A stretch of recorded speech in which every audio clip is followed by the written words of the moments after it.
Welcome back to Historia Prime, the channel where we dig through the lost archives of human history to uncover the survival skills, ancient wisdom, and forgotten technologies that can empower our lives today. I am your host, and today we are going to explore a mystery that spans 10,000 years of human ingenuity and a modern legal labyrinth that might just be costing you thousands of dollars every single year. Imagine for a moment a house. But not just any house, a home where the walls themselves do the breathing, the heating, and the cooling for you. A 12-inch wall of dirt that heats your home in the dead of winter and cools it during the brutal peak of summer. It costs almost nothing to build. It runs on absolutely zero electricity. It is fireproof, bulletproof, and rot-proof. And yet, if you try to build this wall in many parts of the United States today, you will be slapped with fines, denied a mortgage, refused insurance, and in some cases, the government will actually bring in bulldozers to tear your house down.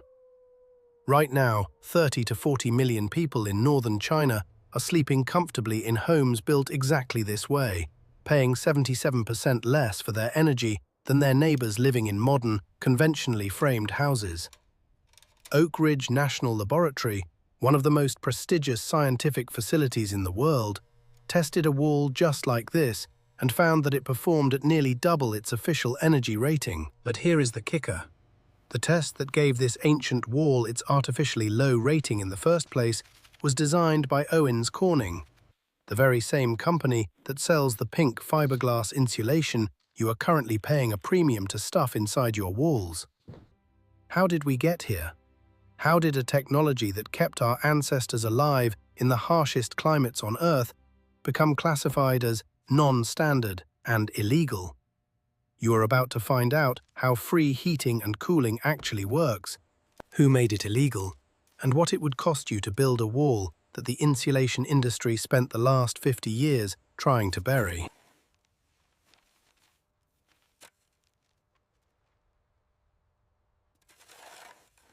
Part 1. The Ancient Genius of the Earth. To truly understand what we have lost, we have to travel back in time. Long before the invention of the thermostat, the HVAC system, or the electric grid, human survival was an immediate and daily battle against the elements. If you failed to regulate the temperature of your shelter, you didn't just get an uncomfortable draft, you died. 9,500 years ago, in what is now south-central Turkey, 8,000 people lived in a bustling, highly developed urban center called Catal Hoyuk. Excavated across decades by archaeologists from Cambridge and Stanford, this ancient city revealed a fascinating architectural secret. The residents entered their homes through rooftop hatches and descended ladders into living spaces surrounded by incredibly thick earthen walls. These walls were thick on purpose. Archaeological temperature surveys of that region show violent exterior temperature swings exceeding 40 degrees Fahrenheit between the scorching heat of the day and the freezing cold of the night. Yet, inside the structures of Catal Hoyuk, the temperature variation dropped to under 12 degrees. 40 degrees of violent swing outside, just 12 degrees of gentle fluctuation inside. These earthen walls were doing the heavy lifting, work that no mechanical heating or cooling system had even been invented to do. If you lived there, your survival and comfort through a brutal summer or a freezing winter depended entirely on how much mud your grandfather had packed into those walls 7,500 years before Christ. And the pure physics that this survival relied upon hasn't changed by a single variable since. Fast forward a few millennia to the breathtaking Alhambra Palace in Granada, Spain. Construction on this architectural masterpiece began in 1238. Recently, researchers from the University of Granada conducted systematic, long-term interior monitoring of the palace across multiple calendar years. What they found was staggering. The interior of the Alhambra holds a steady temperature of between 68 and 72 degrees Fahrenheit year-round. Meanwhile, the exterior climate swings wildly from 32 degrees in the dead of winter to a blistering 95 degrees in the summer. That is 63 degrees of violent oscillation outside, and a mere 4 degrees of fluctuation inside. The architects who built the Alhambra didn't have engineering degrees, supercomputers, or complex simulation software. They had something far more useful, a tradition refined by failure, generation after generation, in a demanding Mediterranean climate. They optimized their building methods past the point that a modern computer model could even hope to improve upon. Think about this. Your modern central air conditioning unit will probably need replacing in 10 to 15 years. The walls of the Alhambra haven't needed replacing in 800 years. Every great civilization that built in a demanding, unforgiving climate eventually arrived at the exact same answer. Massive, thick walls of earth, stone, or clay that absorb, store, and release thermal energy on a natural cycle. This cycle brilliantly smooths out the extreme highs and lows of the weather into a highly stable, deeply livable interior climate. Turkey, Spain, China, the American Southwest, cultures separated by thousands of miles and thousands of years, all converged on the exact same physics independently. The question has never been whether earthen architecture works. History has already proven that it does. The real question is, what happened in the 20th century that made an entire modern building industry decide this profound survival knowledge was worth burying? Part 2. The physics of the dirt wall and the R-value fairy tale. To understand the great erasure of earthen building, we have to look at how modern science measures a wall. The magnificent walls of the Alhambra that you just heard about, the ones that hold a perfect room temperature for 800 years, actually fail almost every single modern building code test in America. But they don't fail because the walls are weak or inefficient. They fail because the test itself is measuring the wrong thing. Every building material has two primary thermal properties that determine how it will behave as a barrier against the weather. The first property is thermal resistance. This measures how hard it is for heat to pass through a material per unit of thickness, per unit of time. This is what the famous R-value measures.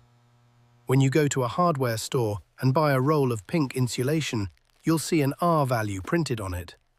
A higher R-value simply means a higher resistance to the flow of heat. Standard fiberglass batt insulation runs at roughly an R-value of 3.5 per inch. By contrast, a 12-inch thick wall of rammed earth, which is just highly compacted dirt, sand and clay, sits at approximately an R-value of 0.6 per inch. If you judge these materials by R-value alone, the modern fiberglass wins by a massive factor of nearly 6 to 1. But here is the secret that the R-value cannot and does not measure. The second thermal property of a building material is its specific heat capacity. This is a measure of how much actual thermal energy a material can absorb and store before its own temperature changes. Earth and stone score incredibly high in this category, but the real secret weapon here is mass, pure weight. A cubic foot of fiberglass insulation weighs roughly half a pound. A cubic foot of rammed earth weighs 140 pounds. Because they have roughly the same heat capacity per pound, that means the rammed earth wall has 280 times the thermal mass. A 12-inch rammed earth wall stores 280 times the thermal energy of the fiberglass that mathematically beats it on an R-value test. Why does this matter for your survival and comfort? Because your modern fiberglass insulation merely resists heat transfer. It is a static barrier. The earth wall, on the other hand, absorbs the heat, holds onto it, and decides when to release it later. This magical storage capability creates something building scientists call thermal lag. Let's picture a 12-inch thick adobe or rammed earth wall. It is 2 p.m. in the afternoon on a blistering summer day, and the exterior of the wall is baking in direct sunlight at 110 degrees Fahrenheit. The earth wall does not transmit that intense heat into your living room immediately. Instead, the heat energy slowly migrates through the dense mass of the dirt, degree by degree, inch by inch. By the time that heat travels through 12 inches of solid earth, 8 to 10 hours have passed. The blazing heat that struck the outside of the house at 2 p.m. doesn't actually reach the interior until between 10 p.m. and midnight. But think about what happens at midnight. By then, the sun has gone down. The outside temperature has plummeted by 30 or 40 degrees. So, instead of pushing that heat into your house, the wall begins radiating all that stored solar energy back outward into the cooling night air. If you scale that up to a 50-centimeter wall, about 20 inches thick, you stretch that thermal lag out to 20 to 23 hours. The heat striking the outside of your house at noon doesn't reach the inside until 11 a.m. the next morning, by which point the cold night has already recharged the wall in the opposite direction. The daily temperature cycle of the weather literally never penetrates the wall. The heat gets absorbed, delayed, diminished, and released entirely out of phase with the harsh conditions that created it. Engineers call this the flywheel effect. In a machine, a heavy flywheel doesn't stop rotation. It resists rapid changes in rotation, storing kinetic energy when the engine runs fast and releasing it when the engine slows down. A thermal mass wall does the exact same thing with temperature. It doesn't just block heat, it time shifts it. It takes a savage, deadly daily temperature oscillation and flattens it into a perfectly stable interior climate. Your modern fiberglass insulation does absolutely none of this. It resists heat at the exact same rate, whether it is 2 o'clock in the afternoon and you are desperate to keep the summer heat out, or 2 o'clock in the morning and you desperately need winter warmth to stay in. It has no thermal memory. It cannot remember yesterday's temperature, and it cannot store energy for tonight. It is a static, dumb barrier in a world that never stops moving.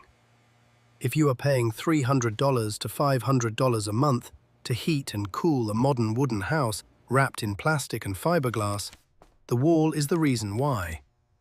That is the mechanical reality of how these materials work. But the modern building metric, the R value, was specifically designed to hide this reality. And who designed that metric brings us to the next, darker chapter of our story. Part 3. The Great Erasure and the Birth of a Monopoly. In 1881, a brilliant American inventor named Edward Morse filed a patent number 246,626, for heating buildings using sunlight absorbed by a dark painted thermal mass wall placed behind a pane of glass. The concept was scientifically sound, the physics were totally correct, and the documentation was highly public. Yet, for 80 years, nobody built on his idea. Nobody cited his work. Almost nobody remembered he even existed. It wasn't until the 1960s that a French engineer named Félix Trombe independently arrived at the exact same design in the Pyrenees Mountains, which is why today we call them Trombe walls instead of Morse walls. The man who invented it first was erased from history, but he wasn't erased by some shadowy, moustache-twirling conspiracy. He was erased by something far more efficient and ruthless, an industrial complex that simply had no financial reason to remember him. Let's look at the timeline. In 1938, the corporation Owens Corning officially patented fiberglass insulation. The company had just invented a new, mass-producible product, and now it needed to create a massive market for it. But to create that market, they needed a standard, a metric that would make their lightweight, cheap-to-ship insulation look like the only logical answer to a building's thermal performance. The R value was their answer. As we discussed, the R value measures thermal resistance under constant, steady-state conditions. Inside the laboratory testing chamber, where R value is calculated, the temperature never cycles. It never swings from hot to cold like it does in nature. The test measures a physical property that exists in a controlled laboratory, but practically nowhere else on Earth. Under these highly artificial, steady-state conditions, fiberglass wins every single time. Under these conditions, the profound advantage of thermal mass, its dynamic, time-delayed response to a swinging temperature gradient, literally does not exist as a measurable quantity. The test simply wasn't designed to detect the magic of earthen walls, and the massive insulation industry that funded and promoted these tests had absolutely zero incentive to redesign them. During the 1970s, amidst a global energy crisis, the Federal Trade Commission, FTC, formally created the R-value rule to standardize insulation claims. This cemented the R-value as the ultimate, unquestionable law of the land for building efficiency.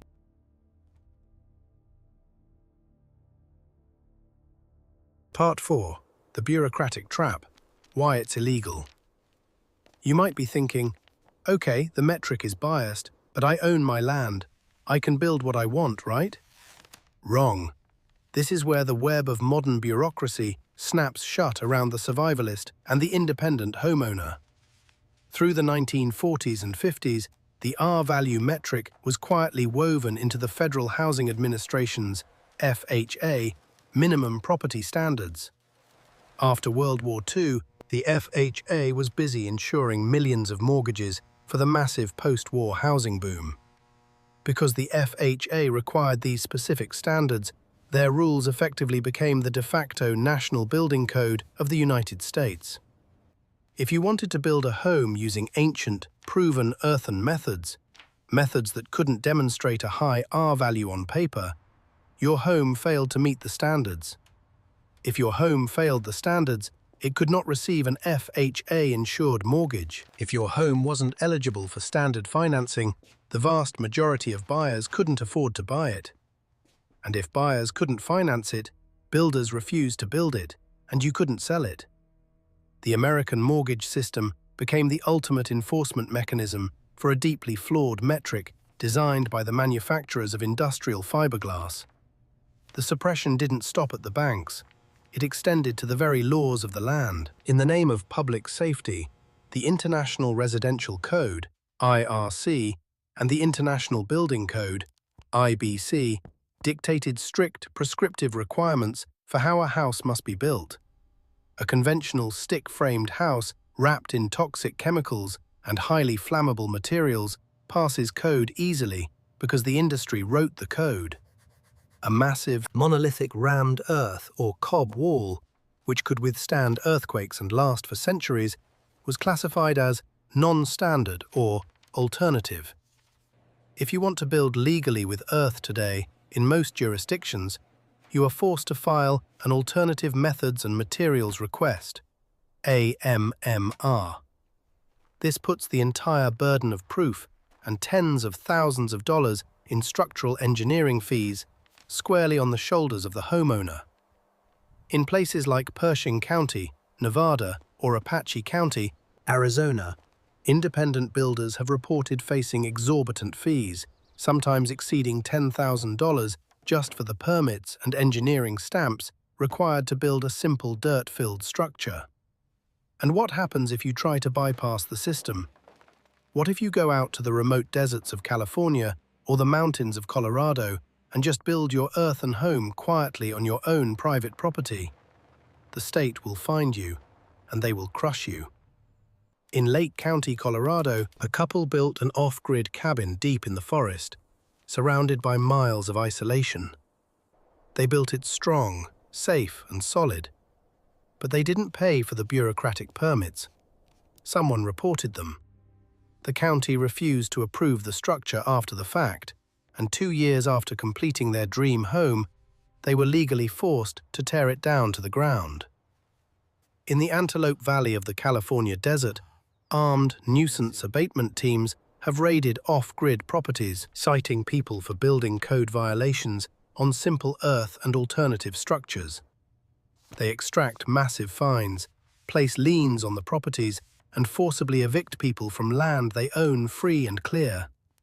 You can be slapped with a $500 a day fine just for having a structure that the code enforcement officer doesn't understand. And even if you fight through the permits and pay the engineers, you face the final bosses, the appraiser, and the insurance agent. When an appraiser comes to value an earthship or a rammed earth home, they often look at it, realize there are no comparable sales of similar dirt houses in the suburban neighborhood, and value the structure at $0. They literally appraise it for land value only. Without an appraised value, no bank will touch it, and insurance underwriters routinely classify earthen homes as high-risk non-standard, assigning punishingly high premiums or refusing coverage entirely, despite the fact that rammed earth is completely fireproof and wind-resistant. The metric, the mortgage, the insurance, and the building code. 4 massive interwoven systems, each reinforcing the other, each making it functionally impossible for the average citizen to build with the most abundant, cheapest, and highest-performing material on planet Earth. There was never a smoky back room where men in suits explicitly voted to outlaw mud. It was just a slow, creeping accumulation of standards, each written by the people who profited from the industrial alternative, locking an entire society into a paradigm where you are forced to pay a utility company every month for heating and cooling that a simple, heavy wall could provide to you for free.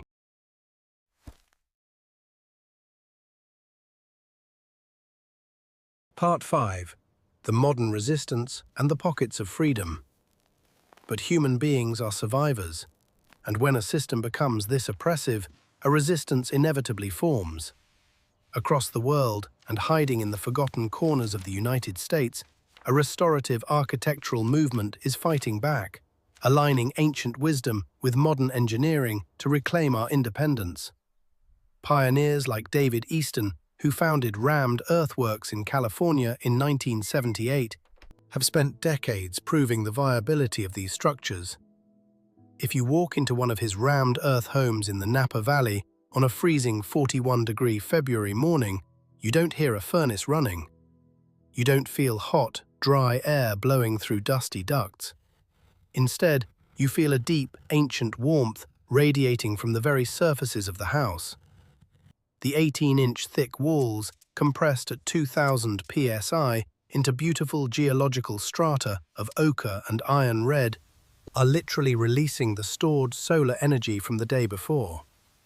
The heating bill for that massive home was under $200 for the entire winter, while neighbors in conventional wood frame houses paid over $1,800.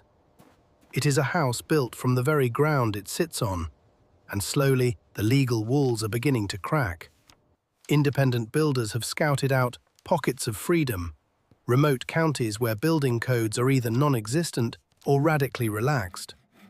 In Delta County, Colorado, you can build practically whatever you want in the unincorporated areas without a building permit. In Cochise County, Arizona, the local government recognized the burden on owner-builders and passed an opt-out amendment, allowing people to waive building inspections on rural land and build sustainable alternative homes without government harassment.